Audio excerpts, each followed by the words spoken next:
2 Timóteo 3, 14 a 17.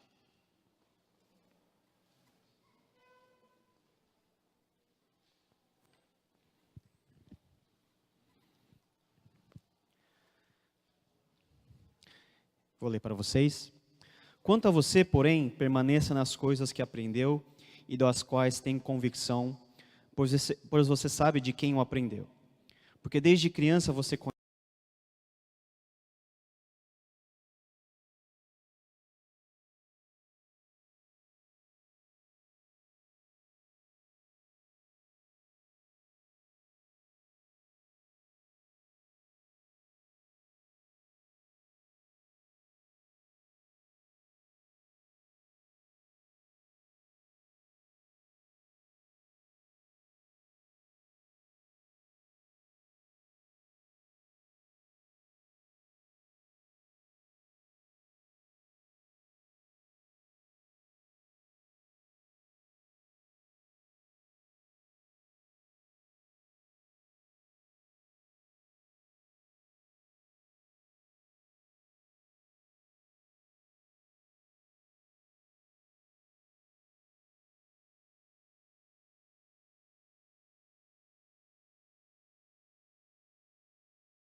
apto e plenamente preparado para toda boa obra.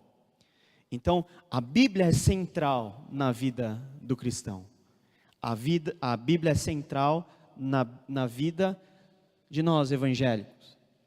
A Bíblia é central também dentro de tudo que a teologia reformada pensa sobre as coisas de Deus e sobre as coisas dos homens. E é essa Bíblia que é o tema de estudo hoje dessa conversa, né? A aula fica muito formal, né? Dessa conversa. E, em primeiro lugar, na primeira parte dessa conversa, eu gostaria de falar de algumas coisas gerais sobre a palavra de Deus. E, na segunda metade, a gente vai entrar em algo um pouquinho específico sobre como a teologia reformada e também todas as teologias que formam aquilo que nós podemos chamar de protestantismo pensam a respeito dos atributos que as Sagradas Escrituras têm. As Sagradas Escrituras, a Bíblia Sagrada, tem alguns atributos que são muito importantes e esse vai ser o nosso foco na segunda parte dessa conversa. Então, nada de novidade. Então não precisa ficar preocupado se você vai aprender alguma coisa muito difícil. Na verdade, espero que não seja tão difícil assim e eu vou tentar falar de uma forma mais acessível e para que todos possam sair dessa noite abençoados com todo o conteúdo, ok? Vamos lá. Antes de falar sobre a Bíblia, vamos falar um pouquinho sobre Deus. Porque Deus é o personagem central das Sagradas Escrituras. É por meio de Deus que a Bíblia foi escrita. E foi debaixo do poder de Deus e da soberania de Deus que essa mensagem que foi escrita ao longo de muito tempo e muito tempo atrás, ela chegou intacta com a mensagem preservada até os nossos dias. Então eu resolvi chamar essa primeira parte da conversa desse jeito, o Deus que fala. Qual que é a característica mais perceptível que o Deus a quem nós servimos ele tem? É justamente esse ponto. O Deus que nós servimos é um Deus que fala. E o fato de Deus falar não é algo simples, porque nenhum outro Deus ou deuses tinha essa característica de ele falar diretamente com os seres humanos ouvirem diretamente a sua voz e entenderem a mensagem e a revelação que ele queria passar. Um pensador muito conhecido e muito respeitado, chamado J.I. Packer, ele tem uma frase genial. Essa frase é muito simples, mas expressa bem a característica desse Deus que fala. E é justamente essa: o Senhor é um Deus que fala. Ele fala.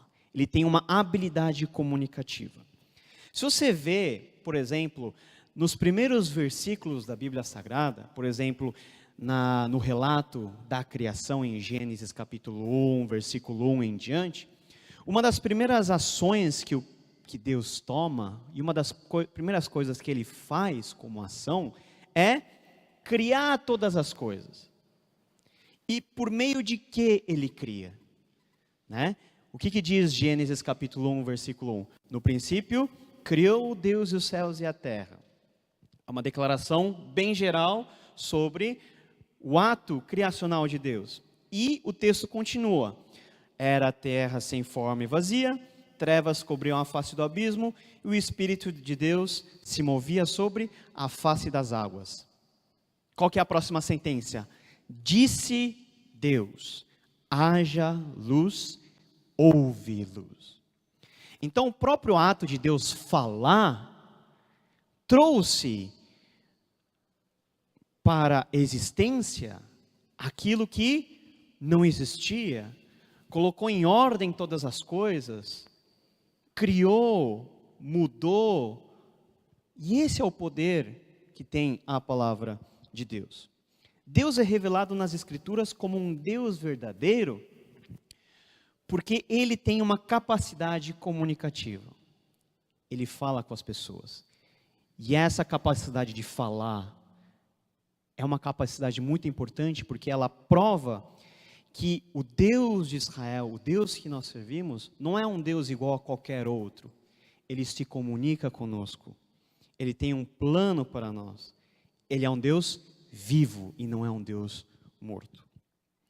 Tem outro texto interessante, se você puder abrir comigo, fica no Salmo 115, versículo 1 a 8. O salmista faz uma comparação entre os falsos deuses e o Deus verdadeiro, o Deus de Israel. E ele vai falando sobre várias características que os falsos deuses têm e várias características que Deus tem. E dentro dessa comparação, também está presente a questão e a habilidade que Deus tem em falar e comunicar a sua vontade para as pessoas. Então, no Salmo 115, ele começa a falar o seguinte: não a nós, Senhor, nenhuma glória para nós, mas sim ao teu nome, por teu amor e por tua fidelidade. Porque perguntam as nações: onde está o Deus deles? O nosso Deus está nos céus e pode fazer tudo o que lhe agrada. Os ídolos deles, de prata e ouro, são feitos por mãos humanas. Tem o quê? Boca, mas não podem falar. Olhos, mas não podem ver. Ouvidos, mas não podem ouvir. Nariz, mas não podem sentir cheiro. Tem mãos, mas não podem apalpar.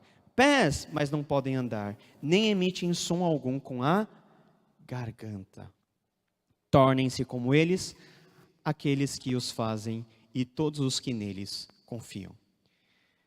Dentro dessa lista que descreve um pouquinho sobre o Deus verdadeiro e por que esse Deus é verdadeiro, a primeira coisa que é ressaltada é que os ídolos, que são os deuses falsos, eles não falam.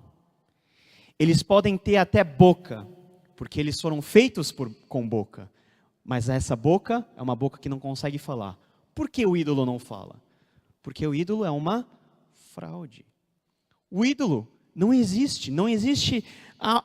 vida dentro do ídolo. E o ídolo não pode fazer nada. Enquanto que esse Deus, o Deus a quem Israel serviu e o Deus a quem nós servimos, é um Deus vivo, atuante, soberano, que se comunica conosco, que tem um relacionamento conosco, que fala conosco, e da mesma maneira que Ele fala conosco, Ele também nos ouve. Os ídolos foram feitos por mãos humanas, e por isso não faz sentido adorar. Imaginou você adorar aquilo que você mesmo fez?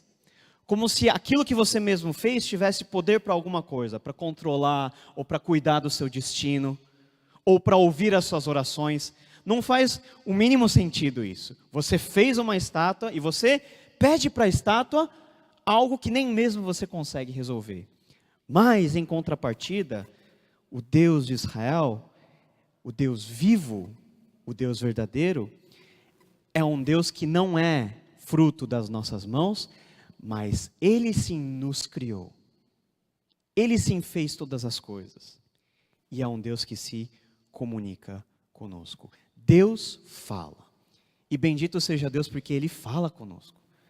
Porque Ele cuida de nós. Porque Ele direciona o caminho. Porque você sabe, nós somos pecadores. A nossa condição é uma condição de miséria sem Deus. E se Deus não tivesse falado conosco, e se Deus não tivesse se comunicado e revelado a sua vontade para cada um de nós não teríamos outra saída a não ser ir para o inferno e sermos lá castigados por causa dos nossos próprios pecados. E quando Deus fala, né, a coisa mais impressionante e uma das coisas mais maravilhosas sobre o fato de Deus falar, é que Deus fala de uma maneira que nós conseguimos entender. Você já comparou a sua pessoa, com Deus?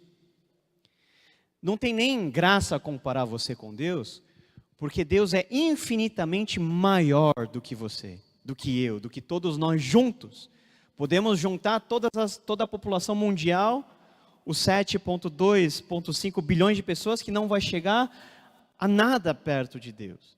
E você já imaginou o que é esse Deus infinito, eterno, Ele se comunicar com a gente de uma maneira que a gente consiga entender?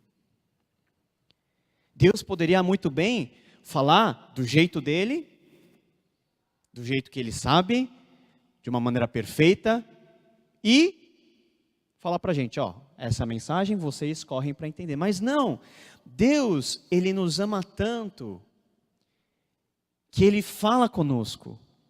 E essa maneira de falar é uma maneira clara, inteligível, não está fora do alcance da humanidade, muito pelo contrário.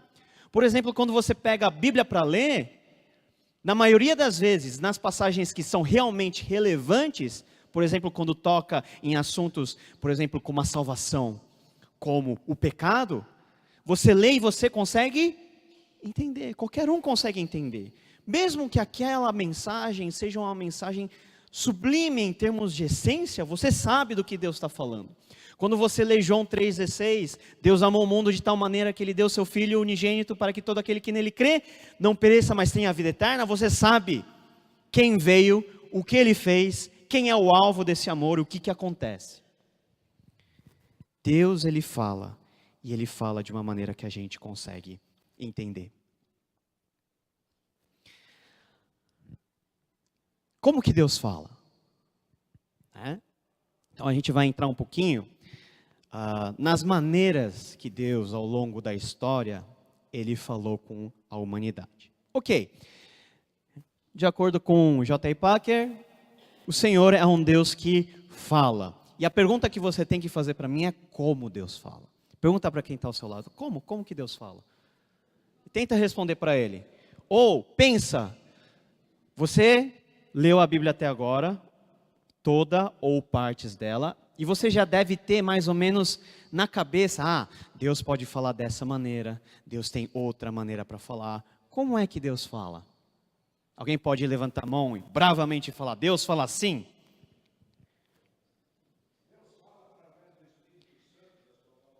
Legal.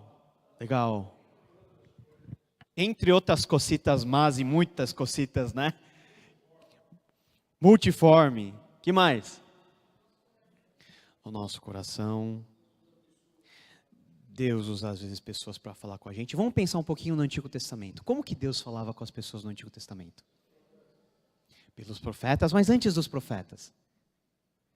Por exemplo, quer ver um exemplo claro? Abraão está lá, e ele está lá na sua vidinha, lá no seu cotidiano, e chega um dia em que Deus fala com ele. E como Deus fala com ele? De maneira direta. Eu não sei como que Deus fez isso, tá? Se o céu se abriu, né? Tem aqueles filmes bíblicos onde quando Deus fala o céu se abre, tem um raio de sol assim. Eu não sei se foi isso que aconteceu. Eu só sei que Deus falou e Abraão ouviu, e essa fala foi uma fala direta. Não tinha intermediário, era uma fala direta. Deus falava usando o discurso direto. Abraão, sai da tua terra, da tua parentela, e vai para a terra que eu te mostrarei. Então Abraão ouviu. Ele não somente ouviu, mas ele creu na palavra de Deus, e essa fé foi lhe imputada como justiça. Então, uma das primeiras formas de Deus se comunicar com a humanidade foi através do discurso direto, da forma oral e usando discurso direto. Quando você vai continuando a ler a Bíblia, você vê que a maneira de Deus falar com o povo vai sofrendo um tipo de alteração. Você vai lendo Gênesis, Êxodo, Deus vai falando direto com as pessoas. Deus fala com Abraão, Deus fala com Isaac, Deus fala com Jacó. Quando abre lá Êxodo, Deus está falando diretamente com Moisés. Deus aparece na sarça ardente. Deus, ele tira o povo dele, traz na rota do deserto, ele se manifesta no Monte Sinai, e não somente Moisés ouve a mensagem clara de Deus, mas todo o povo também está lá, vendo e ouvindo tudo o que está acontecendo, porque naquele instante Deus está lá sobre o monte revelando a vontade dele para Moisés. De maneira direta, de maneira pessoal. Tão pessoal que Moisés chega a cogitar a ver Deus. E Deus fala o seguinte, nananina não. Não. Vai ver coisa nenhuma. O máximo que vai fazer é eu passar rapidinho e ainda eu vou te jogar no meio da rocha, porque se você ver de verdade, você não vai sobrar nada de você para contar a história. Mas era um momento da história do povo de Deus em que Deus agia de uma maneira direta. Ele falava direto com as pessoas. Mas o problema é que a história foi passando, tem Josué, Deus fala com Josué. Aí vai para a história dos juízes. E a partir de Juízes, quando entra em Samuel, a coisa começa a mudar. Não é à toa que quando começa Samuel, 1 Samuel, a observação que está lá é que naquele tempo as visões eram raras. Então, a comunicação com Deus, com as pessoas, de forma direta, talvez, era raro e limitado. E é a partir desse momento histórico que a gente tem uma troca de metodologia. Deus continua falando diretamente às pessoas, mas ele fala usando agora intermediários. Ele fala ao seu povo por meio de mensageiros. E esses mensageiros, a gente coloca um nome geral no Antigo Testamento de profetas. Então Deus fala ao profeta usando o discurso direto, e o profeta faz o quê? O profeta, ele transmite a palavra de Deus ao povo, ressaltando que a mensagem não é dele, mas a mensagem vem do Senhor. Então tem várias maneiras do profeta se expressar. temos o que a gente chama de fórmula do mensageiro. O que é a fórmula do mensageiro? É quando o profeta diz, assim diz o Senhor, pá, pá, pá, pá, pá. Tem a fórmula do recebimento também, quando o profeta ele entrega a palavra de Deus usando essa introdução. Veio a mim a palavra do Senhor que disse. Então, enquanto o profeta, na fórmula do mensageiro, ele se coloca como emissário, como embaixador de Deus e fala em nome de Deus de forma direta, quando ele fala, veio a mim, ele está se colocando numa posição mais passiva. Não importa, de um jeito ou de outro, Deus se comunicava com o seu povo, não mais prioritariamente usando o discurso direto, mas discurso indireto, por meio de profetas, por meio dos seus servos. Pode ser que Deus começou a usar bastante os mensageiros, porque ele tinha em vista que a sua mensagem atingisse o povo inteiro, e por isso era necessário que uma pessoa falasse o nome dele para todo mundo. Tá?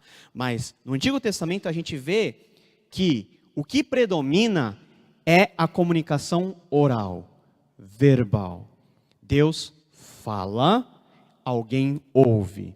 Deus fala, alguém ouve e transmite a mensagem. Ok? Até aqui, alguém tem alguma dúvida? Eu vou fazendo essas pausas para perguntar, tá? E se você tiver dúvida, não se sinta acanhado aí para fazer a sua pergunta, ok? Ok, terminamos bem o Antigo Testamento. Agora, o que acontece de legal no Novo Testamento? No Novo Testamento, a semelhança do Antigo, o Novo Testamento começa com uma intensa rede de comunicação celestial. Então você vê que os céus estão ocupadíssimos na época quando o Novo Testamento ele começa com o relato do nascimento de Jesus. Então, quando está perto do nascimento de Jesus, o correio celestial está em pleno vapor. Anjos são mandados para não sei quem, para Isabel, para Zacarias, depois vai visitar José, depois vai visitar Maria. Mas Deus vai também se comunicando de maneira oral. As pessoas ouvem a mensagem. As pessoas conseguem compreender aquilo que Deus está falando, aquilo que Deus quer. Olha, daqui a pouco, Zacarias, você vai ter um filho e você vai colocar o nome dele de João. Zacarias entendeu, mas o problema não foi ele entender. O problema foi que ele não quis acreditar. Mas ele ouviu e entendeu. Maria, chega o anjo Gabriel com aquela surpresa, né? A surpresa que é uma surpresa muito chocante. Maria, você vai ficar grávida. Como assim? Como assim grávida? Eu não tive nem contato, eu nem me casei com meu marido, José, a gente só é noivo. Como assim grávida? Não, Maria, você vai ficar grávida pelo poder do Espírito Santo. E a mensagem vai sendo transmitida. Até aí parece que não tem muita diferença com o Antigo Testamento, é ou não é? No Antigo Testamento também, tanto profetas falavam, em ocasiões especiais, anjos eram enviados para falar com as pessoas, mas o Novo Testamento, a gente chama de Novo Testamento, porque tem um fator novo sobre a mesa. E esse fator novo sobre a mesa é o que está escrito, por exemplo, em João capítulo 1, a partir do versículo 1. O que diz lá? No princípio era o Verbo, e o Verbo estava com Deus, e o Verbo era Deus. Ele estava no princípio com Deus, todas as coisas foram feitas por intermédio dele, e sem ele nada do que foi feito se fez. João capítulo 1, versículo 1 a 3. João está falando de quem ao falar verbo? Está falando de Jesus. As antigas traduções colocam verbo, mas, por exemplo, as novas traduções como a NVI vão dizer o quê? Aquele que era a palavra.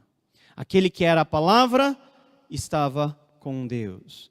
E aquele que era a palavra era Deus. Por meio dessa palavra, Deus criou todas as coisas. E sem essa palavra, nada do que existe teria sido feito, teria sido criado. E o que é essa palavra? O que acontece com essa palavra?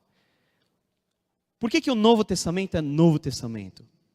É porque essa palavra deixa de ser só oral e ele passa a ser alguém. O Verbo de Deus, ele se reveste de forma humana. Ele não somente é uma palavra que é declarada e as pessoas ouvem, mas é uma palavra que se fez carne e habitou no meio de nós, e nós vimos a sua glória como a glória do unigênito. Então, quem é Jesus? Jesus é esse Verbo de Deus. É a palavra de Deus que veio de uma maneira que nós podemos não somente ouvir, mas uma maneira que nós podemos ver, uma maneira que nós podemos tocar, uma maneira que nós podemos cheirar, uma maneira pessoal. O que diferencia o Antigo Testamento e o Novo Testamento dentro dessa perspectiva? É que Deus, ele se tornou alguém. Ele veio tão próximo da gente que ele se fez um ser humano. Deus não queria mais que a palavra dele fosse só algo oral. Ele se fez carne, aquele que era a palavra, para que nós pudéssemos ter, por meio de Cristo, um relacionamento, não na base de, eu ouvi falar. Não, um relacionamento pessoal com Jesus. Pessoal com Jesus. Porque a Bíblia nos ensina que Jesus é o Verbo encarnado. Jesus, Deus queria, por meio de Jesus, ter um tete-a-tete com a gente. Está no mesmo lugar, comendo as mesmas coisas, dentro do mesmo contexto, dentro do mesmo mundo, pisando no mesmo chão, bebendo a mesma água.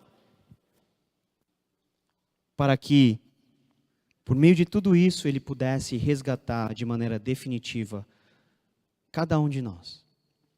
A começar daqueles discípulos que há 2000 anos seguiram ele e até nós hoje que estamos aqui essa noite. Né? Jesus é essa palavra que vem pessoalmente, de maneira física, ao nosso encontro. Para quê? Para nos salvar.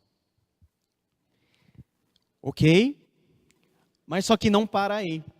A história, ela continua. A roda da história, ela vai girando mais um pouquinho. E Jesus, o que acontece com Jesus? Ele morre na cruz pelos nossos pecados. Depois do terceiro dia, ele ressuscita. Depois de 40 dias, ele sobe aos céus. E aí? Aí vem a parte, né? A parte em que, depois de 10 dias a partir da ascensão, no dia de Pentecostes, o Espírito Santo é derramado e abre-se uma nova fase, né? Que é a fase é a fase que a gente faz parte, que é a fase da igreja. Ok, como que essa palavra de Deus, essa mensagem de Deus, que era ouvida no Antigo Testamento, que se fez presente de forma pessoal no Novo Testamento, vai atingir os corações, as mentes das pessoas que estão vivendo após esse período histórico? Como que a palavra de Deus atinge o seu coração?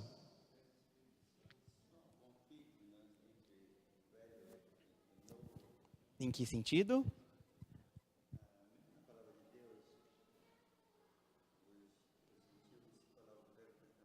Uhum.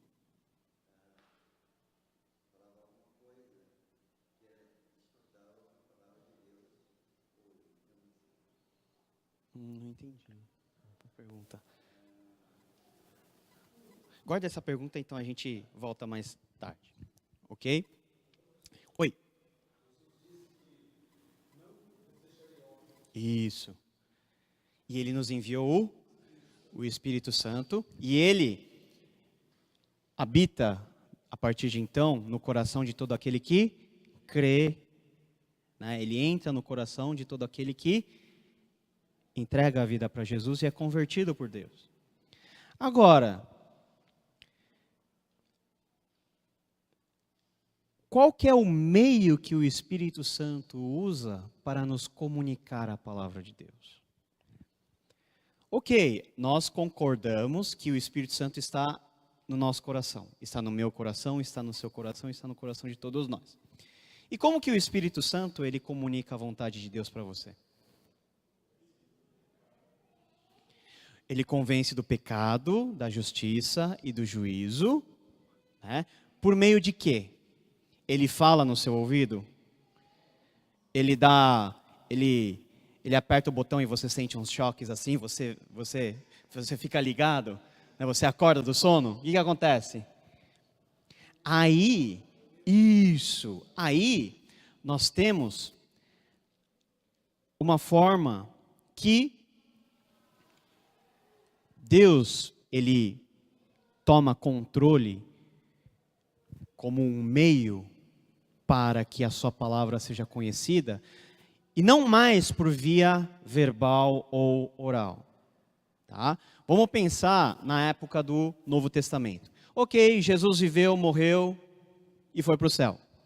Depois de Jesus vieram os apóstolos. E os apóstolos eram apóstolos com autoridade, entre outras coisas, porque eram testemunhas oculares de Jesus. Eles estavam lá vendo tudo aquilo, e tudo que os apóstolos ensinavam era realmente o que tinha acontecido. Então, até a época dos apóstolos, a mensagem de Deus era comunicada com facilidade por via verbal, por via oral. Mas e aí, os apóstolos estão conosco até hoje? Não, todo mundo já foi para a glória. E aí? Toda a lembrança dos apóstolos morre junto com os apóstolos. Tá certo que os apóstolos passaram a mensagem de Jesus e as histórias de Jesus para a próxima geração. Mas, será que essa transmissão é uma transmissão segura? Quantos já brincaram de telefone sem fio aqui? Telefone sem fio, quando você faz no mundo, você faz e você sacaneia mesmo, né? Você mesmo troca aquilo que está sendo falado para você. Então, começa com A aqui e chega lá no fim, já é Z. Já é algo totalmente diferente. Mas mesmo se a gente fizesse um telefone sem fio crente aqui, em que você não pode mentir, porque mentir é pecado, e você tem que ouvir exatamente, transmitir exatamente o que você está falando, pode acontecer o quê? Eu falo para o irmão, e o irmão, em vez de ouvir bala, ouviu bola. Aí o irmão vai falar bola para a irmã. Mas falou bola porque você quis me sacanear? Não, você entendeu. Você entendeu errado, mas a mensagem vai continuando.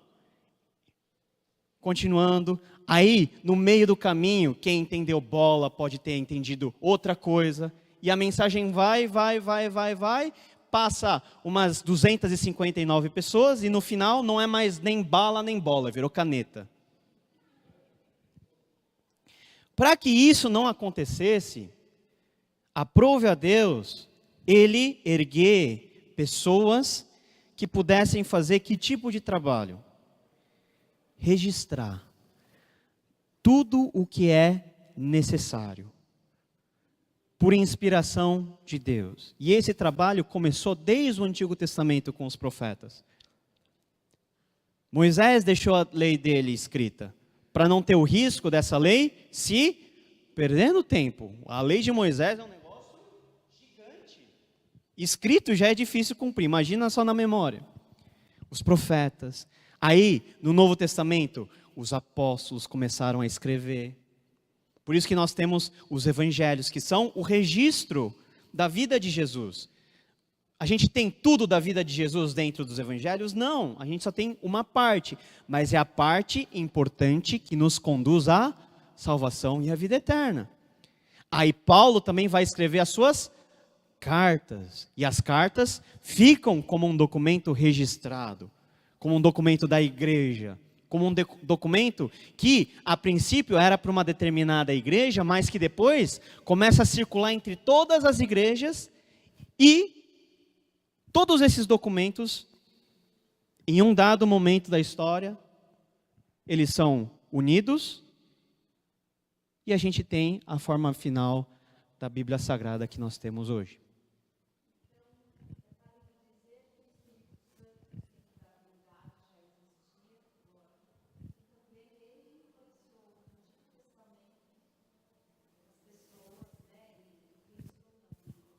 Inspirou, né? Isso. Isso. Isso.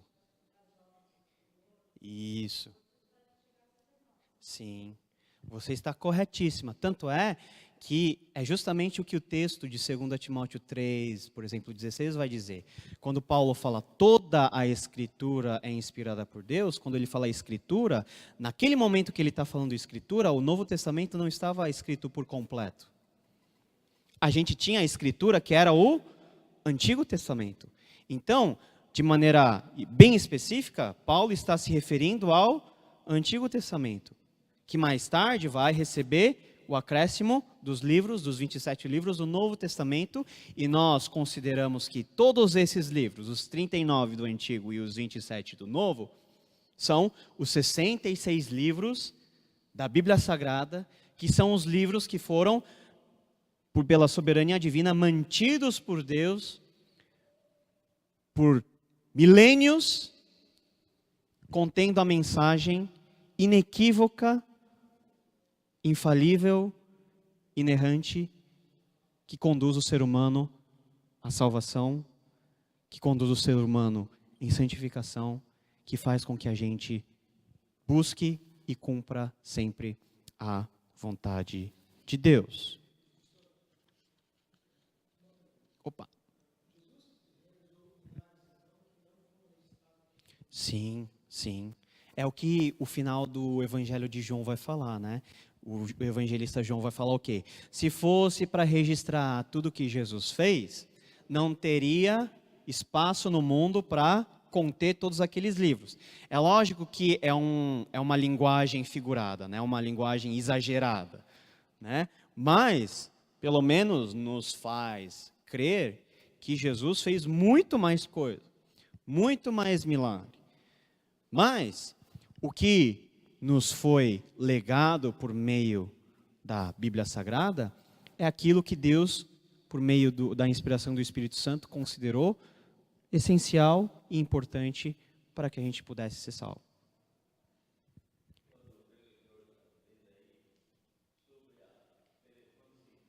Uhum.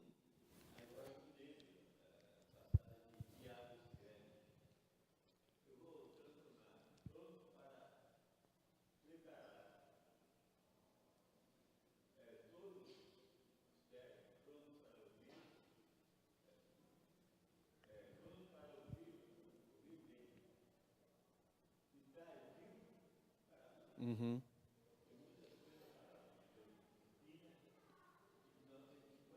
Isso.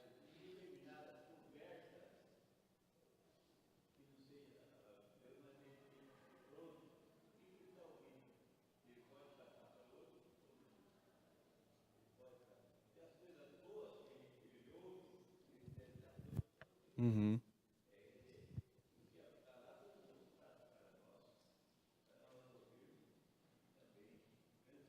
Isso, isso, isso. Eu entendi. É isso mesmo. Aquilo que vem de Deus, né, é aquilo que nós temos que transmitir, porque é a palavra essa palavra que tem poder, essa palavra que tem o poder de transformar as vidas, não é verdade? Mas quando, por exemplo, o Tiago fala que a gente tem que ser tardio para falar, né, e pronto para ouvir, está falando não somente do aspecto relacionado à palavra de Deus, mas a tudo, né? Porque ouvir é uma marca muito interessante, por exemplo, da humildade. Quem ouve bastante é porque está disposto e está interessado, por exemplo, a saber o que o outro está pensando. E estar disposto a saber o que o outro está pensando é humildade. Porque quem só quer impor a sua vontade, vai falando, fala. Não dá nem tempo do outro falar alguma coisa. Vai falando. Tá bom? Então a gente tem essa dimensão. Tá? Então, por que é tão importante que a palavra de Deus, que foi revelada aos profetas, que foi manifestada por meio de Jesus e que foi também revelado aos apóstolos, ela ter sido transmitida por via escrita? Nós temos pelo menos 3 fatores aqui, e esses fatores estão descritos nesse livro, que é um livrinho muito legal, tá? É curtinho, dá para você ler em 15 minutos esse livro. Mentira, um pouquinho mais, tá? É a Teologia da Revelação, do Timothy Ward.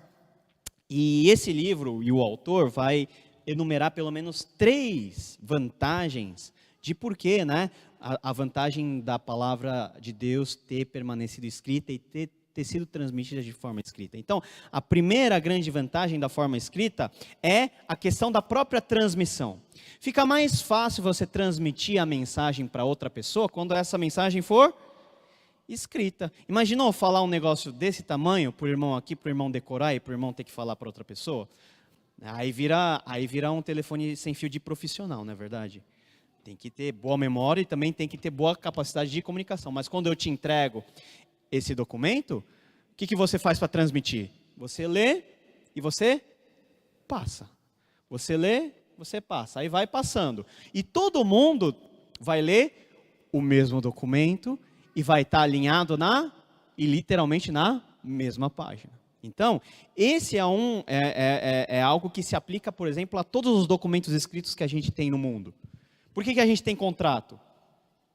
Tem lugar em que a palavra vale, né? Mas, assim, a gente precisa de contrato aqui, né? Porque se você só fala, a palavra, ela se evapora, né? Da mente e dos corações das pessoas. Mas se você tem um documento que você prova, não, está aqui, está no papel, está por A mais B, que é isso que aconteceu. Então, facilidade na transmissão. Temos também o quê? Facilidade no exame. Então, você não somente transmite, mas você tem a facilidade de examinar. Examinar uma vez, examinar 2 vezes, examinar 3 vezes. É exatamente o que você faz com a Bíblia Sagrada. Você tem uma Bíblia Sagrada. E você tem quantos anos de vida? Se Deus for bondoso com você, muitos aqui vão viver até os 90 anos, até os 100 anos, até os 110 anos, glória a Deus. Né? Até os 120, até os 130. Mas a Bíblia é uma só. Nesses 130 anos de vida que você tiver, vai dar para ler a Bíblia quantas vezes? Pelo menos umas 559, não é verdade? Pelo menos 1, 2, 3. E o que é que você está fazendo? Você está fazendo um exame e reexame. Você está lendo e lendo de novo. E a palavra de Deus é tão maravilhosa que você pode ler o mesmo texto 757 vezes, que Deus vai falar sempre algo diferente. Alguma coisa nova. Você lê um versículo, quantas vezes isso não acontece, né? Você está lendo um trecho lá de uma história e você lê assim, rapaz, isso daqui eu não me dei conta que era assim não. Eu tinha entendido de outro jeito, eu não sabia que tinha esse cara envolvido na história. Sempre que você lê e relê. Então, isso fica muito fácil quando está escrito. E a terceira grande vantagem é a acessibilidade. Ou seja, quando algo está escrito, é fácil você ter acesso. A Bíblia, por exemplo. Né? Já pensou se todo esse conteúdo aqui fosse monopólio do conhecimento de uma só pessoa? Por exemplo, o pastor da igreja? Já pensou? Você ter que... Cada problema que surge, você tem que vir na igreja, bater na porta do pastor Jean e falar, pastor Jean, o que a palavra de Deus diz sobre isso? Já pensou? Muito complicado. Não vai ser todo dia que você vai achar o pastor Jean. Como hoje ele está viajando. Ele não está aqui. que você faz então? A Bíblia está escrita e ela facilita o nosso acesso às Escrituras. Ok? Então, transmissão, exame e acessibilidade. Até aqui, tudo bem? Na verdade, todo mundo sabe disso, né?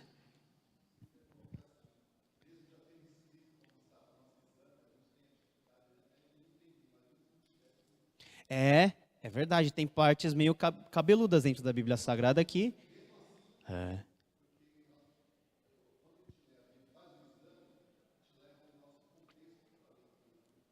E a gente traz o contexto que está lá também para o nosso mundo, não é verdade? Quando a gente lê a Bíblia, a gente entra na história da Bíblia. E o que a gente faz? A gente só lê a historinha? Não. O que a gente tenta fazer? Tirar as lições para nós vivermos hoje, depois de 2000 anos que Jesus nasceu. Jesus falou sobre as bem-aventuranças para os discípulos há 2000 anos atrás. Mas essas bem-aventuranças ainda são importantes para nós que vivemos hoje no dia 31 de agosto. Graças a Deus, agosto já passou, ou ainda não, mas já está passando daqui a pouco, de 2017. A mensagem é a mesma. Então, nota, quando está registrado, é fácil. Imagina se não tivesse. Ok? E quem que cuidou de todo esse processo? Deus cuidou desse processo. Então, Deus, por meio do Espírito Santo, Ele não somente inspirou os autores bíblicos a registrarem a palavra de Deus suficiente para que nós sejamos salvos, mas Ele mantém e manterá até Cristo retornar a sua palavra de maneira intacta, de maneira a conservar exatamente a mensagem que Ele quer para que a gente possa ser salvo. Ok? Eu vou só terminar essa última parte com o seguinte pensamento, voltando para o início da nossa conversa. Deus, Ele não fala de uma maneira que seja infinitamente fora do nosso alcance, não é verdade? Ele fala de uma maneira que nós podemos entender. Ele fala de uma maneira que nós podemos compreender. Logicamente, racionalmente e espiritualmente. Quando a gente lê a Bíblia, tudo isso está em atividade. Então as pessoas acham que ler a Bíblia é só um exercício espiritual, né? Que é como se fosse um mantra, né? Que você lê, que você decora e essa ação por si tem algum efeito. Tem pessoa que encosta a Bíblia assim, esperando que a palavra entre, né, na cabeça, né? Dá um tranco assim para a palavra entrar mais. Não, a palavra envolve o quê? A palavra envolve todos as nossas capacidades cognitivas, de inteligência, de raciocínio, de lógica. E o que o Espírito Santo faz? Ele conduz todo esse processo, para que a gente não pense, mas pense de uma maneira errada. Besteira. Ele vai, não, é por aqui. Não, é por aqui. Afinal, ele é o autor. Ele traz o discernimento para aquilo que ele inspirou para que fosse escrito. Ok? Um versículo que eu queria ler com vocês, né, se você puder abrir assim, é Deuteronômio 30, versículo 11.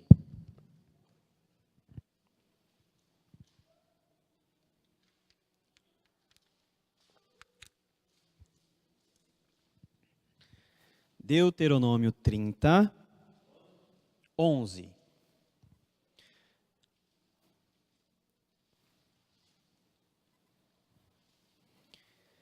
Moisés está se despedindo do povo, né? Moisés está falando as últimas palavras, porque tchau, daqui a pouco ele tem que subir um monte e passar o bastão para outra pessoa. Aí o que diz a partir do versículo 11? O que hoje lhes estou ordenando não é o quê?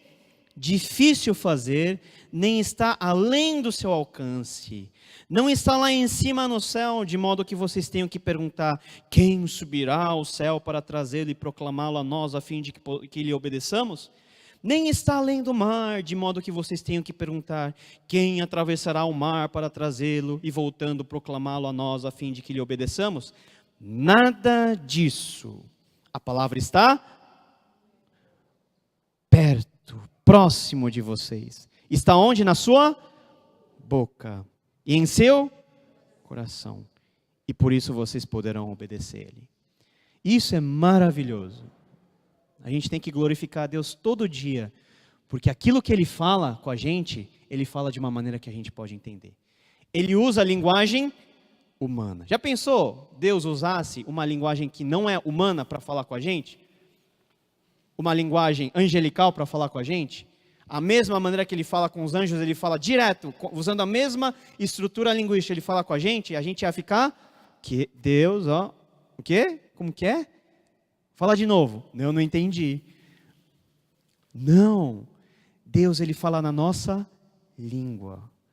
Deus, Ele fala em português. E por isso a gente pode falar em português com Ele. Que a gente ouve e Ele é ouvido. A gente vai voltar nessa pessoa, nesse grande pensador da teologia reformada, mas uma pessoa, um teólogo chamado Herman Bavinck, ele diz o seguinte: a Bíblia é a palavra de Deus em linguagem humana. Concorda com isso? A Bíblia é a palavra de Deus, ou seja, é a mensagem que vem do coração de Deus, é a vontade que vem do coração de Deus, mas só que escrita em linguagem humana. Bendito seja Deus por isso. Porque aquilo que está escrito, nós podemos entender. Não está lá no céu longe, nem lá no além-mar. Está onde? Na nossa boca, perto de nós e no nosso coração. Por isso nós podemos obedecer a Deus. Ok? A gente vai fazer um rápido intervalo de 15 minutinhos e a gente entra na segunda parte da nossa conversa. Bom? Ok? Obrigado, pessoal.